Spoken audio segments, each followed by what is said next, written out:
Hello, मेरा नाम अंशुमान है और मैंने आईआईटी दिल्ली से इंजीनियरिंग फिजिक्स में ग्रेजुएशन की है। और मैं दिल्ली नॉलेज ट्रैक के initiative donate your time for national building में आज क्लास 11th के लिए फिजिक्स का chapter 3 that is motion in straight line पढ़ाने वाला हूँ। तो अब इस पर्टिकुलर टॉपिक को स्टार्ट करते हैं। चलिए दोस्तों, ये स्टार्ट करते हैं ये पर्टिकुलर चैप्टर। तो सबसे पहले ये चैप्टर को स्टार्ट करने में हम ये टर्म्स देख लेते हैं जो बार बार रिपीट होगा। एक है पोजीशन, फिर है पाथ लेंथ और फिर है डिस्प्लेसमेंट। तो सबसे पहले पोजीशन समझ लेते हैं कि पोजीशन क्या होता है। तो आपने कोऑर्डिनेट ज्योमेट्री में एक्स वाई एक्सिस को देखा होगा। तो लेट्स से ये एक्स एक्सिस है और ये वाई एक्सिस है। तो कोई भी अगर पॉइंट ले लेते हैं, लेट्स से इसका कोऑर्डिनेट ये पर्टिकुलर पॉइंट पी है, इसका कोऑर्डिनेट अगर 2,1 है, तो कोई भी अगर ऑब्जेक्ट इस पर्टिकुलर पॉइंट पे है तो ये इसका पोजीशन है। तो कोई भी ऑब्जेक्ट P अगर इस पॉइंट पे है तो उसका पोजीशन क्या है, 2,1। तो इसको कहते हैं हम पोजीशन। तो पोजीशन भी एक तरह का वेक्टर क्वांटिटी होता है, क्योंकि लेट्स से यहाँ पे अगर ओरिजिन है तो इसका पोजीशन किधर है, तो इस डायरेक्शन में है। तो यहाँ पे पोजीशन का एक मैग्नीट्यूड भी है 2,1 और डायरेक्शन भी है वो इस डायरेक्शन में। तो इसलिए पोजीशन जो है, पोजीशन क्या हुआ वो आपको समझ में आ गया। और ये एक वेक्टर क्वांटिटी है। क्यों? क्योंकि इसके साथ इस पर्टिकुलर क्वांटिटी को मैग्नीट्यूड भी है, साथ में डायरेक्शन भी है। फिर अगला जो टर्म होता है पाथ लेंथ। पाथ लेंथ का एक दूसरा नाम भी होता है, डेट इज कॉल्ड डिस्टेंस। इसको डिस्टेंस भी कहते हैं। अब डिस्टेंस या पाथ लेंथ क्या होता है वो समझ लेते हैं। तो ये पर्टिकुलर बॉडी यहाँ पे था, अब ये चल के लेट से किसी पॉइंट पे चला जाता है 7,7 पे, और वो इस पाथ से जाता है ऐसे घूम के, ये पॉइंट है तो ऐसे जाता है।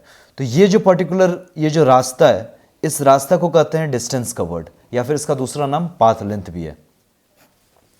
डिस्प्लेसमेंट क्या होता है? तो इनिशियल पॉइंट ये था, फाइनल पॉइंट ये था, इन दोनों पॉइंट के बीच में जो सबसे छोटा रास्ता हुआ उसको कहते हैं डिस्प्लेसमेंट। वो सबसे छोटा रास्ता क्या होगा, इन दोनों के बीच में आप एक स्ट्रेट लाइन बना दीजिए। तो ये पर्टिकुलर जो यहाँ से यहाँ तक का जो रास्ता हुआ उसको कहेंगे डिस्प्लेसमेंट। डिस्प्लेसमेंट क्या हुआ कि अगर इस बॉडी को यहाँ से यहाँ जाना होता तो सबसे जो छोटा रास्ता था उसको कहते हैं डिस्प्लेसमेंट। तो डिस्प्लेसमेंट यहाँ से यहाँ हुआ। अब पाथ लेंथ जो डिस्टेंस हुआ, इसका कोई डायरेक्शन नहीं होता है, ये कभी इधर है कभी इधर है कभी इधर है कभी इधर है, तो इसका कोई डायरेक्शन नहीं है। लेकिन हाँ, मैग्नीट्यूड है, कुछ होगा इसका distance, 1 kilometre 2 kilometre 1 metre 2 metre, कुछ ना कुछ तो होगा। तो इसके पास मैग्नीट्यूड है लेकिन डायरेक्शन नहीं है। तो ये क्या है, स्केलर क्वांटिटी। और डिस्प्लेसमेंट को अगर देखेंगे, डिस्प्लेसमेंट क्या है, यहां से यहां तक, तो इसका भी कुछ मैग्नीट्यूड तो होगा, 1 मीटर 2 मीटर कुछ भी हो, मेजर किया जा सकता है। और डायरेक्शन क्या है, यहां से यहां इस डायरेक्शन में। तो यहां पे डायरेक्शन भी है और साथ में मैग्नीट्यूड भी है, तो इसलिए ये है वेक्टर क्वांटिटी। तो हमने डिटेल में देख लिया कि पोजीशन क्या होता है, पाथ लेंथ क्या होता है, डिस्प्लेसमेंट क्या होता है, कौन इसमें से स्केलर क्वांटिटी और कौन वेक्टर क्वांटिटी है। तो फिर अब हम अगले टॉपिक की तरफ आगे बढ़ते हैं, that is speed and velocity. तो अब देख लेते हैं स्पीड और वेलोसिटी के बारे में, उसके बाद देख लेंगे कि एवरेज वेलोसिटी एवरेज स्पीड क्या होता है। तो पहले कुछ बेसिक फार्मूला देख लेते हैं, वो फार्मूला से आपको क्लियर हो जाएगा। आपने अगर 5th या 6th के मैथ्स में भी अगर बेसिक फार्मूला देखा होगा कि speed is equal to distance by time. तो speed is equal to distance by time और velocity is equal to displacement by time. तो डिस्टेंस और डिस्प्लेसमेंट के बीच में क्या डिफरेंस होता है वो मैंने आपको पिछले स्लाइड में बताया था कि जो शॉर्टेस्ट पाथ होता है उसको कहते हैं डिस्प्लेसमेंट, और जिस पाथ के थ्रू जाते हैं उसको कहते हैं डिस्टेंस। तो speed is equal to distance by time and velocity is equal to displacement by time.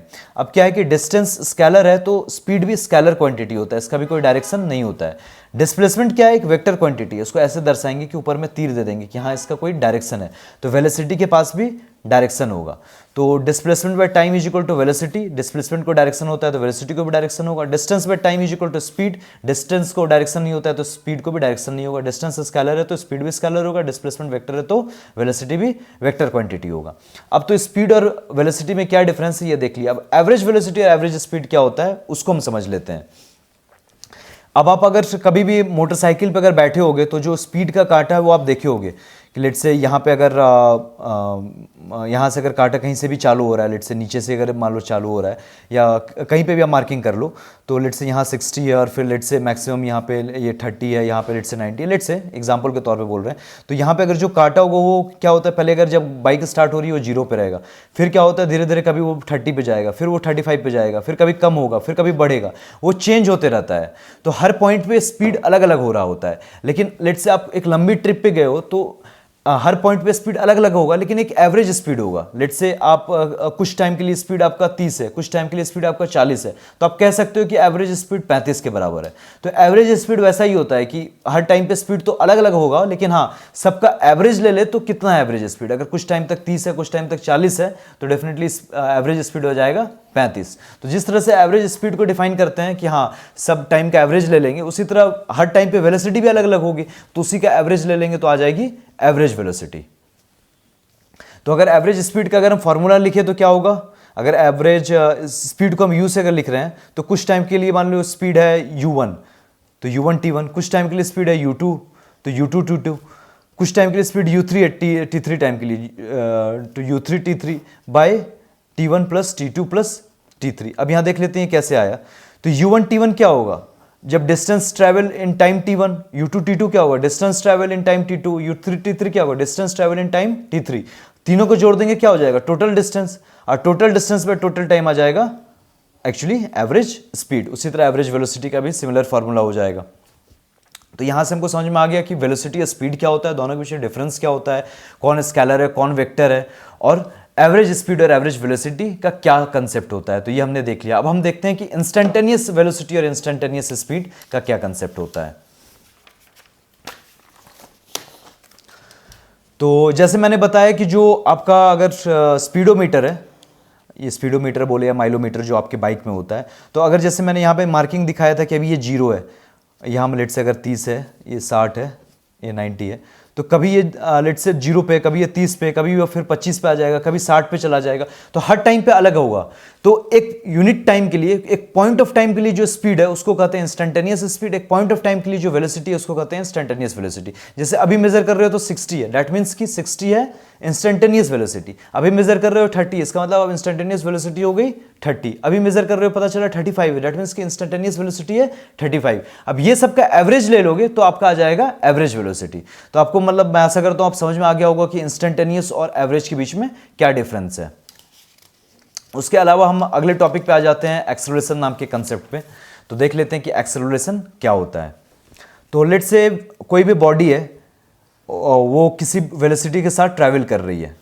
तो अभी कुछ वेलोसिटी हो सकती है कि 1 मीटर पर सेकेंड हो, उसके बाद वेलोसिटी बढ़ सकती है 2 मीटर पर सेकेंड हो, फिर कुछ टाइम के बाद वेलोसिटी और बढ़ जाए 3 मीटर पर सेकेंड। अब बाइक भी अगर चलाए होगे तो आप देखते होगे कभी वेलोसिटी बढ़ रही है, फिर और बढ़ी, फिर और बढ़ी, बढ़ते जा रही है। वो लेट से अगर किलोमीटर पर आवर लो या मीटर पर सेकेंड लो, अब जो सभी यूनिट लो, मैं यूनिट यहाँ पे मतलब एक एग्जाम्पल के तौर पर ही ले रहा हूँ।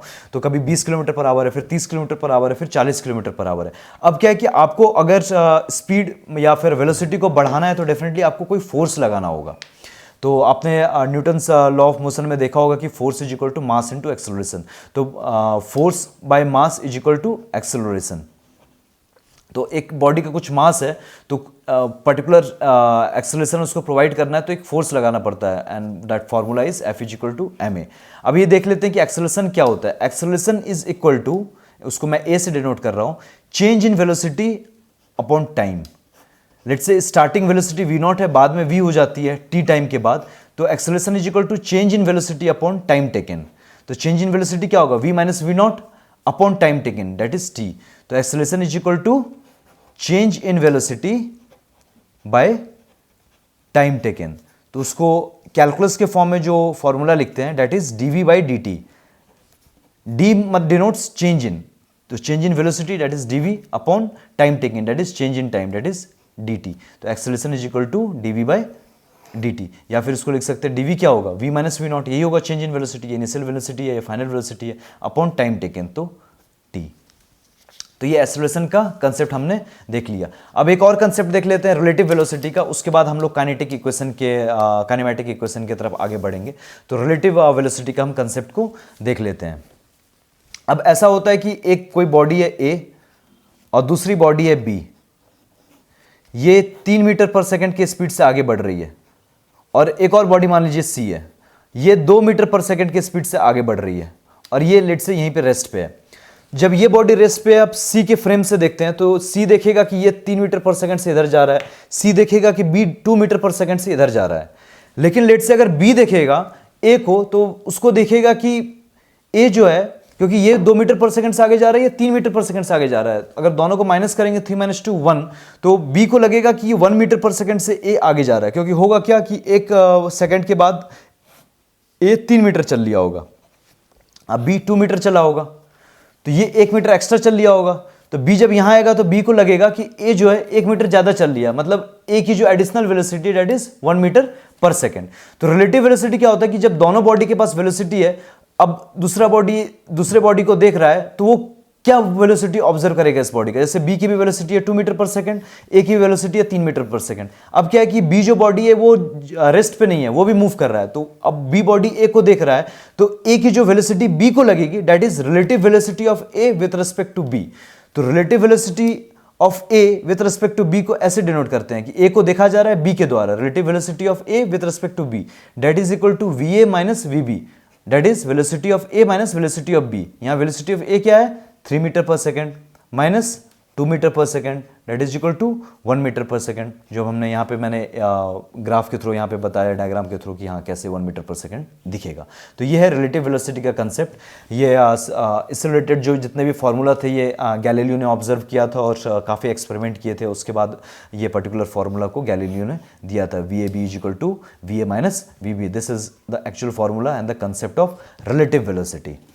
तो अब ये सारे कंसेप्ट जब क्लियर हो गए कि पोजीशन क्या होता है, डिस्टेंस क्या होता है, डिस्प्लेसमेंट क्या होता है, स्पीड क्या होता है, वेलोसिटी क्या होता है, एवरेज स्पीड एवरेज वेलोसिटी क्या होता है, इंस्टेंटेनियस स्पीड इंस्टेंटेनियस वेलोसिटी क्या होता है, रिलेटिव वेलोसिटी क्या होता है, अब लगभग सारे कंसेप्ट्स क्लियर हो गए। तो अब जो काइनेमेटिक इक्वेशन है उसके तरफ हम आगे बढ़ते हैं। तो टोटल 3 काइनेमेटिक इक्वेशन है, वो तीनों ये है। टोटल 3 काइनेमेटिक इक्वेशन है। अभी तक जितने भी सारे कंसेप्ट्स को देख लिए, तो उसी से अब हम 3 काइनेमेटिक इक्वेशन को डिराइव करेंगे। तो टोटल 3 काइनेमेटिक इक्वेशन है। First kinematic equation is equal to v is equal to v not plus A T. Second kinematic equation is x is equal to v not T plus half A T square. And third kinematic equation is v square minus v not square is equal to 2a x minus X not. तो definitely आपको ये याद होना चाहिए अगर आपको numerical solve करना है, लेकिन हाँ आप याद करें तो उससे पहले आपको ये समझ में आना चाहिए कि ये आया कहाँ से। तो इसको डिराइव करेंगे बाकायदा मैथमेटिक्स के थ्रू भी और ग्राफ के थ्रू भी। अब मैंने एक्सेलरेशन का कंसेप्ट आपको समझाया था। सबसे पहले आ जाते हैं पहले इक्वेशन के ऊपर। तो पहले इक्वेशन को पहले हम लोग प्रूव कर लेते हैं। तो this is the first kinematic equation. वो क्या था, v is equal to we not plus A T. हमको अब ये प्रूव करना है। तो मैंने आपको बताया था कि एक्सेलरेशन जो होता है, तो उसको हम लोग लेट से ए से डिनोट कर रहे हैं। वो क्या होता है, change in velocity upon time that is equal to v minus we not by T. तो यहीं से आ गया v minus we not is equal to A T, that means v is equal to we not plus A T. यहीं से आ गया आपका पहला काइनेमेटिक इक्वेशन। आप ग्राफ से भी अगर प्रूफ करेंगे तो लेट से एक्सेलरेशन ए है, वेलोसिटी वर्सेस टाइम का आप ग्राफ बनाएंगे तो कुछ ऐसा आएगा। यहाँ पे वेलोसिटी v नॉट होगा, यहाँ पे फाइनल वेलोसिटी v हो जाएगा। तो अब अगर स्ट्रेट लाइन का कंसेप्ट आपको क्लियर होगा तो आपको पता होगा v is equal to Y is equal to M X plus C होता है। तो यहाँ v is equal to A T plus V naught. तो यही हो गया v is equal to we not plus A T. अब हम दूसरे काइनेमेटिक इक्वेशन की तरफ आगे बढ़ते हैं। तो जो हमारा दूसरा काइनेमेटिक इक्वेशन था उसको पहले लिख लेते हैं कि वो क्या था। That was x is equal to we not T plus half A T square. अब क्या है कि आपको इंटीग्रेशन का कंसेप्ट क्लियर होगा, बेसिक पहले पढ़ा दिया गया होगा। तो x इज इक्वल टू क्या होता है, v डी टी। वेलोसिटी को with respect to time integrate करते हैं तो क्या आता है, डिस्प्लेसमेंट। अब क्या है कि v क्या होता है, पहले इक्वेशन से क्या मैंने डिराइव किया था, v is equal to we not plus A T. तो उसी को यहां पे पुट कर देंगे।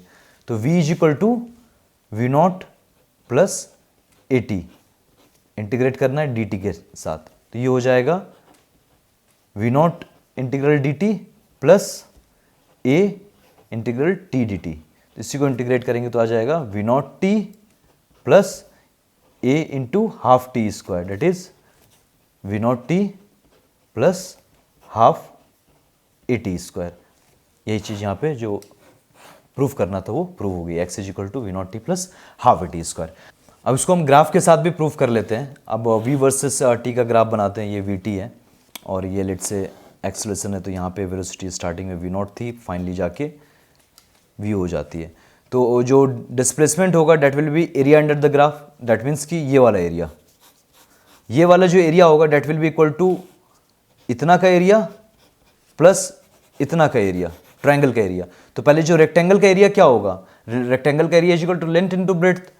तो लेट्स से एक्स क्या होगा, area under the curve, area under the curve क्या होगा, इसका एरिया प्लस इसका एरिया, इसका एरिया क्या होगा, दिस इंटू दिस क्या है वी नॉट और ये क्या है टी, तो that is we not T plus rectangle का एरिया। तो रेक्टेंगल का एरिया क्या होगा, half into base into height, तो हाफ इंटू बेस, ये बेस कितना है दिस मच, ये कितना है टी, और हाइट क्या है ये क्या है v माइनस वी नॉट, तो v माइनस वी नॉट।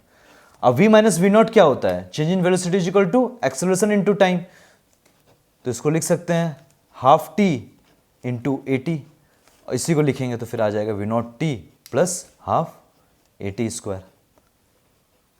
तो ये भी प्रूफ हो गया, यही मेरा सेकंड काइनेमेटिक इक्वेशन था। अब थर्ड काइनेमेटिक इक्वेशन को मैथमेटिकल फॉर्म में प्रूफ कर लेते हैं, उसका तीनों काइनेमेटिक इक्वेशन को एक साथ लिख लेंगे।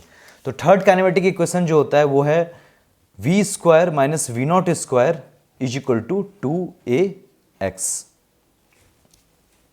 अब यहां पे क्या है कि एक्सेलरेशन इज इक्वल टू होता है dv बाय dt, इसको दूसरे तरीके से भी लिखा जा सकता है dv by dx into dx by dt। और dx बाय dt क्या लिखते हैं v, तो ये हो जाएगा v dv by dx, that means कि a dx is equal to v d v. अब इंटीग्रेट करेंगे दोनों साइड को, लेट से x स्टार्टिंग में 0 है तो यहां पे आ जाएगा a into x is equal to v square by 2 v naught to v, ये हो जाएगा a x v square minus we naught square by 2, तो यही आ जाएगा v square minus we naught square is equal to 2ax। This means अब finally ये वाला जो आपको प्रूफ करना था वो यही प्रूफ करना था वो यहाँ पे आ गया। तो तीनों को हम लोगों ने प्रूफ कर लिया है, बस अब एंड में क्या करते हैं कि तीनों को एक साथ क्लम्प करके लिख लेते हैं। और ये तीनों इक्वेशन बाकायदा मैंने कैसे डिराइव करना आपको बता दिया, आप अच्छे से प्रैक्टिस कर लीजिएगा और एंड में आपको तीनों इक्वेशन याद होनी चाहिए अगर आपको न्यूमेरिकल सॉल्व करना है। तो तीनों जो इक्वेशन थी that is v is equal to we not plus A t, this is the first kinematic equation. Second kinematic equation is x is equal to u naught T plus half A T square, and the third kinematic equation is v square minus v naught square is equal to 2ax। अब terms क्या है, v final velocity, v naught initial velocity, a acceleration, t time taken, x is equal to displacement total displacement, v naught t यहाँ पे जो है वो है initial velocity, t time taken half, ठीक है, a acceleration, t time taken, v final velocity, v naught initial velocity 2, तो ठीक है, a एक्सेलरेशन और x टोटल डिस्प्लेसमेंट। तो ये तीनों काइनेमेटिक इक्वेशन आपको याद होनी चाहिए। तो डेफिनेटली ये प्रूफ भी आपने कर लिया और डेफिनेटली आप याद कर लेंगे तो आपसे ये सारे न्यूमेरिकल भी जो इससे रिलेटेड होंगे वो बन जाएंगे।